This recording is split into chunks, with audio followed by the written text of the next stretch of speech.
Dear students, मैं भगवान देव इनानी, सहायक आचार्य समाजशास्त्र।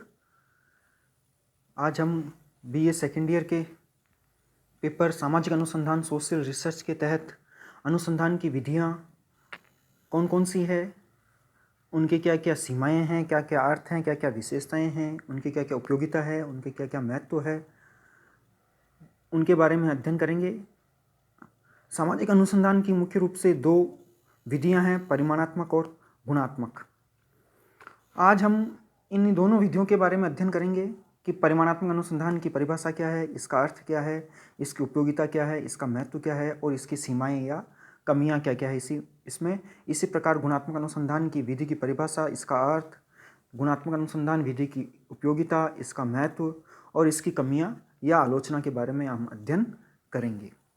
सबसे पहले हम देखते हैं परिमाणात्मक अनुसंधान की परिभाषा और अर्थ। कि परिमाणात्मक अनुसंधान क्या है। कि परिमाणात्मक अनुसंधान में घटना से संबंधित इकाइयों की गणना की जाती है। इस विधि में घटनाओं को देखने का दृष्टिकोण संख्यात्मक होता है, यानी कि इस अनुसंधान की विधि में संख्या पर महत्व दिया जाता है। परिमाणात्मक अनुसंधान संख्या प्रधान अध्ययन पद्धति है। इसमें घटना की संख्यात्मक रूप से नाप तोल की जाती है। यानी कहने का तात्पर्य यह है कि परिमाणात्मक अनुसंधान विधि में संख्या पर महत्व दिया जाता है, संख्या पर जोर दिया जाता है। इस विधि का उद्देश्य का मुख्य रूप से यह है कि यह संख्यात्मक रूप से किसी भी चीज़ पर बल देती है, ये नाप तोल करना आदि। कुछ घटनाएं जैसे कि जिनका मापन संभव नहीं है, जैसे कि हम किसी की पसंद क्या है, किसी की नापसंद क्या है, उसके रहन सहन का तरीका क्या है, उसकी भावनाएं क्या है, इसका अध्ययन इस विधि में नहीं किया जाता है। परिमाणात्मक अनुसंधान विधि में घटना से संबंधित इकाइयों की गणना की जाती है, उन संख्याओं की गणना की जाती है। इस विधि में घटनाओं को देखने का जो नज़रिया होता है, तरीका होता है, वो संख्यात्मक होता है। इस शोध में, इस विधि में कुछ कारकों और चरों का ही अध्ययन किया जाता है। परिमाणात्मक अनुसंधान में, यानी कि इस अनुसंधान में चरों में संख्यात्मक इकाइयों की श्रृंखलाएं होती है। परिमाणात्मक चर एक दूसरे से मात्रात्मक भिन्नता रखते हैं, संख्यात्मक रूप से भिन्नता रखते हैं और उनमें गुणात्मक समानता होती है, जैसे कि आयु, किसी की आयु कितनी है, आय क्या है, परिवार का आकार इत्यादि। परिमाणात्मक अनुसंधान में किसी एक इकाई का अध्ययन न करके विभिन्न इकाइयों के योग पर बल दिया जाता है, यानी कि किसी एक विशेष एक इकाई पर बल नहीं दिया जाता, किसी एक इकाई का अध्ययन नहीं किया जाता। परिमाणात्मक अनुसंधान की इकाइयों में संख्या, मात्रा एवं सांख्यिकी गुणों पर जोर देता है।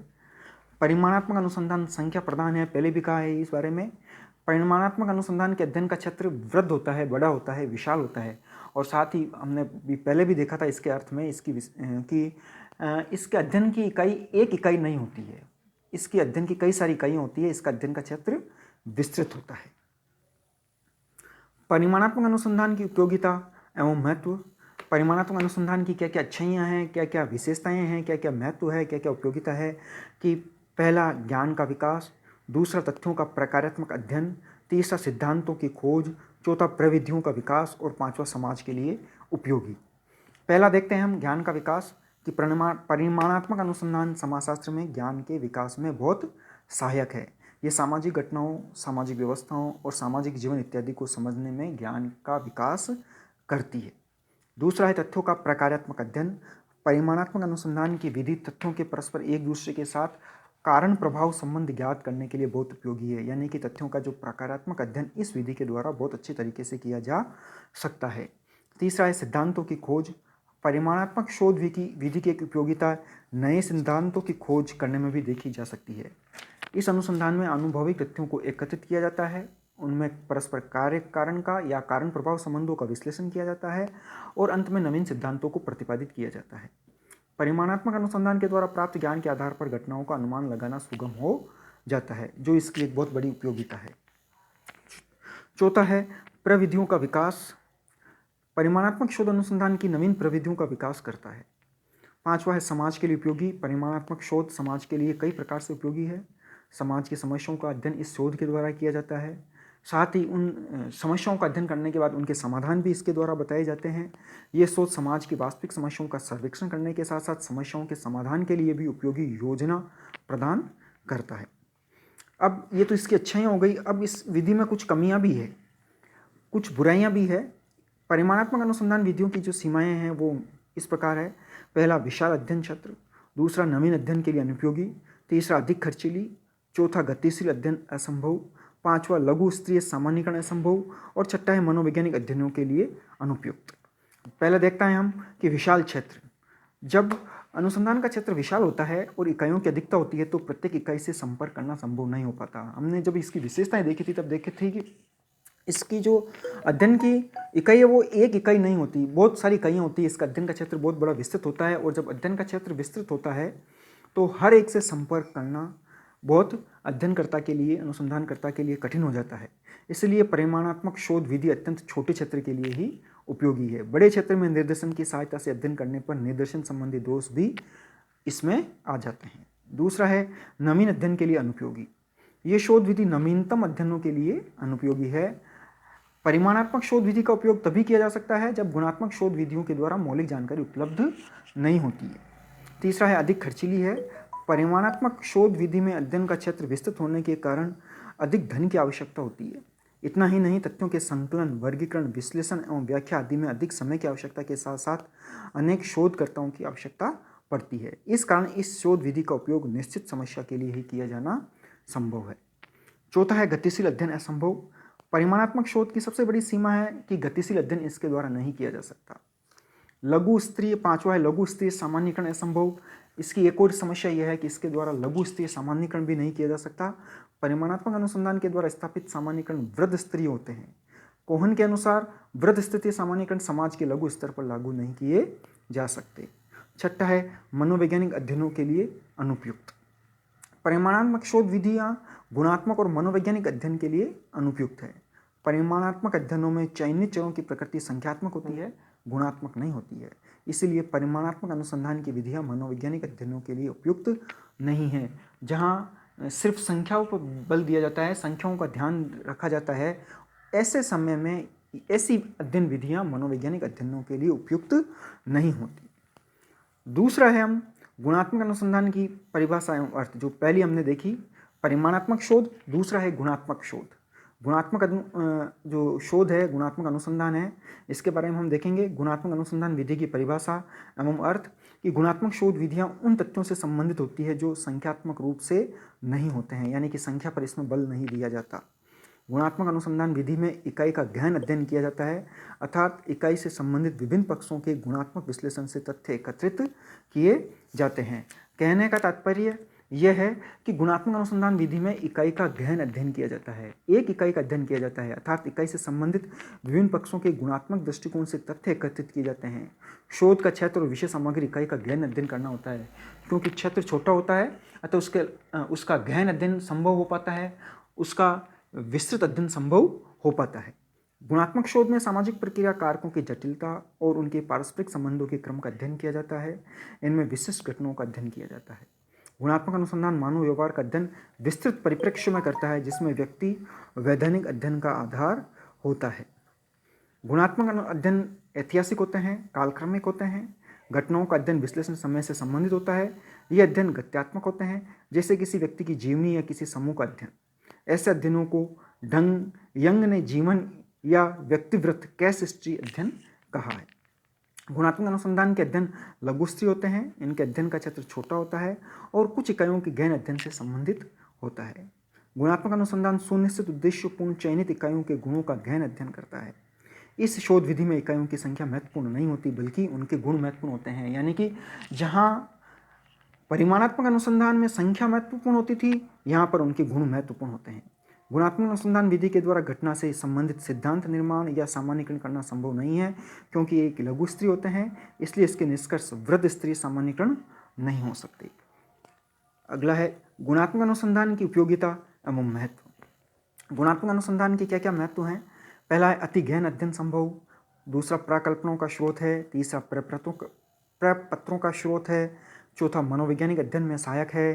पांचवा सामग्री की संपूर्णता है। छठा है प्रारंभिक अध्ययन में सहायक है। और सातवां है अनुसंधानकर्ता के ज्ञान का विस्तार। पहला देखते हैं हम अति गहन अध्ययन। मतलब गुणात्मक अनुसंधान के द्वारा बहुत गहन अध्ययन संभव हो पाता है, क्योंकि अध्ययन क्षेत्र छोटा होता है, इकाई एक होती है, इसलिए उसका गहराई से अध्ययन किया जा सकता है। बर्गेस ने तो इस पद्धति को सामाजिक सूक्ष्मदर्शन यंत्र भी कहा है। सोशल माइक्रोस्कोप कहा है बर्गेस ने इस अध्ययन पद्धति को, क्योंकि सूक्ष्म रूप से किसी एक इकाई का इसके द्वारा अध्ययन किया जा सकता है। दूसरा है प्राकल्पनाओं का स्रोत है। यह विधि इकाइयों का सूक्ष्म एवं विस्तृत अध्ययन करती है। जो निष्कर्ष निकालते हैं उन निष्कर्षों के आधार पर अनेक प्राकल्पनाओं का निर्माण संभव है। तीसरा है प्रपत्रों का स्रोत है। इसके द्वारा अनुसूची, प्रश्नावली, जो साक्षात्कार, इंटरव्यू, पथ प्रदर्शिका आदि प्रपत्र कहलाते हैं। इनके निर्माण में गुणात्मक अनुसंधान अनेक प्रकार से सहायक होते हैं। चौथा है मनोवैज्ञानिक अध्ययन में सहायक। ये शोध विधि मनोवैज्ञानिक अध्ययनों में भी सर्वाधिक उपयोगी है, सर्वाधिक महत्वपूर्ण है। मनोवैज्ञानिक अध्ययन में इसी पद्धति का प्रयोग किया जाता है। व्यक्ति की अधिकांश क्रियाएं एवं व्यवहार उसकी मानसिक दशाओं के परिणाम होते हैं और इतने सूक्ष्म एवं जटिल प्रकृति की होती है। इनका अध्ययन मात्र गुणात्मक शोध विधि से ही संभव होता है। अगला है सामग्री की संपूर्णता। गुणात्मक शोध विधि द्वारा संकलित सामग्री घटना की पूर्ण जानकारी देती है। अन्य विधियों के द्वारा इतनी पर्याप्त मात्रा में सामग्री प्राप्त करना कठिन होता है। इस प्रकार सामाजिक अनुसंधान में गुणात्मक शोध विधि अन्य विधियों की तुलना में बहुत अधिक उपयोगी मानी गई है। अगला है प्रारंभिक अध्ययन में सहायक। किसी बड़े स्तर पर परिमाणात्मक शोध को प्रारंभ करने के लिए यह आवश्यक होता है कि अध्ययन के विषय से संबंधित कुछ इकाइयों की पूर्व में जानकारी हो, यानी कि प्रारंभिक जो अध्ययन हो उसके बारे में जानकारी इकट्ठा करने में यह विधि बहुत सहायक होती है। अनुसंधानकर्ता के ज्ञान का विस्तार।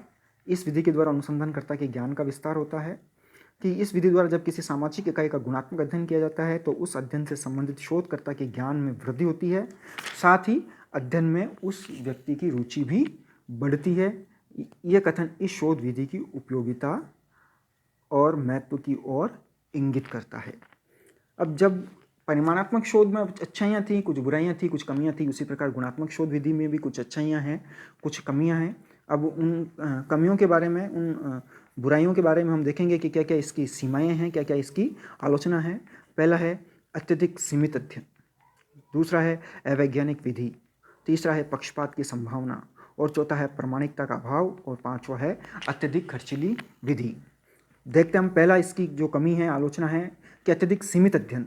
हमने पहले भी देखा था कि इसका अध्ययन क्षेत्र बहुत सीमित होता है। एक थोड़े से क्षेत्र का अध्ययन इसके द्वारा किया जा सकता है। इसकी अध्ययन की इकाई भी एक ही इकाई होती है। इसलिए गुणात्मक शोध की सबसे बड़ी कमी यही है कि ये विधि बहुत ही थोड़ी सी इकाइयों का के अध्ययन के आधार पर निष्कर्ष प्रस्तुत करती है।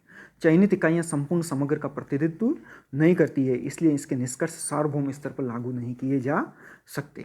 अवैज्ञानिक विधि है। परिमाणात्मक शोधकर्ता इस गुणात्मक शोध विधि को अवैज्ञानिक विधि मानते हैं। ये कि साइंटिफिक नहीं है। ये आलोचकों का कहना है कि गुणात्मक शोध में इकाइयों के चयन और सूचना संकलन करने पर किसी प्रकार का नियंत्रण नहीं होता, उस पर अध्ययनकर्ता पर, अनुसंधानकर्ता पर कोई कंट्रोल नहीं होता है और न ही निश्चित चरणों और प्रविधियों का उपयोग किया जाता है। कभी कभी इस विधि द्वारा एकत्रित तथ्य व्यक्तिपरक और पक्षपातपूर्ण होते हैं। पक्षपात होता है उन तथ्यों में, इस विधि के निष्कर्षों में सार्वभौमिकता का अभाव होता है। तीसरा है पक्षपात की संभावना। अभी हमने यही पढ़ा था कि इस विधि में पक्षपात की बहुत ज़्यादा संभावना होती है। गुणात्मक शोध विधि में शोधकर्ता इकाई से संबंधित उन सभी तथ्यों का अध्ययन करता है जो संभवतः उसके जीवन में घटित हो सकते हैं, जिसके परिणाम स्वरूप वैज्ञानिक का व्यक्तिगत पक्षपात अध्ययन में आने की संभावना होती है। उसका जो व्यक्तिगत कारण है वो उसमें समाहित हो जाते हैं, इसलिए तटस्थता नहीं बनी रहती, पक्षपात की संभावना रहती है। इसलिए इस शोध विधि में वस्तुनिष्ठता का अभाव रहता है। प्रामाणिकता का अभाव। गुणात्मक शोध विधि में जिन तथ्यों का संकलन किया जाना है उसकी बाद में सत्यापन की जांच करना संभव नहीं है। शोधकर्ता एक व्यक्ति के जीवन से संबंधित सूचना एकत्रित करता है, आवश्यक नहीं है कि वैसी घटना कहीं और घटी हो। पांचवा है अत्यधिक खर्चीली विधि है। गुणात्मक शोध विधि में अधिक समय, धन और श्रम की आवश्यकता होती है। इस विधि का सभी प्रकार अत्यधिक खर्चीला एवं समय साध्य होना इस विधि का सबसे बड़ा दोष है। यानी कि हमने इन दोनों विधियों के बारे में पढ़ा, दोनों विधियों की कुछ अच्छाइयाँ हैं और दोनों विधियों की कुछ कमियाँ हैं। ये निर्भर करता है अनुसंधानकर्ता पर, ये निर्भर करता है अध्ययनकर्ता पर कि किस समय वो किस अध्ययन विधि को उपयोग में लाए। दोनों विधियों की अपनी अपनी अच्छाइयाँ हैं, दोनों विधियों की अपनी अपनी कमियाँ हैं, दोनों विधियों की अपनी अपनी सीमाएँ हैं। तो ये निर्भर करता है अनुसंधानकर्ता पर कि वो जिस समय जिस विधि की आवश्यकता है, जिस समय जिस विधि के द्वारा वो अच्छा अध्ययन कर सकता है, जिस समय जिस विधि के द्वारा वो अच्छे तरीके से तथ्य एकत्रित कर सकता है, उस समय वो विधि वो काम में ले सकता है। Thank you.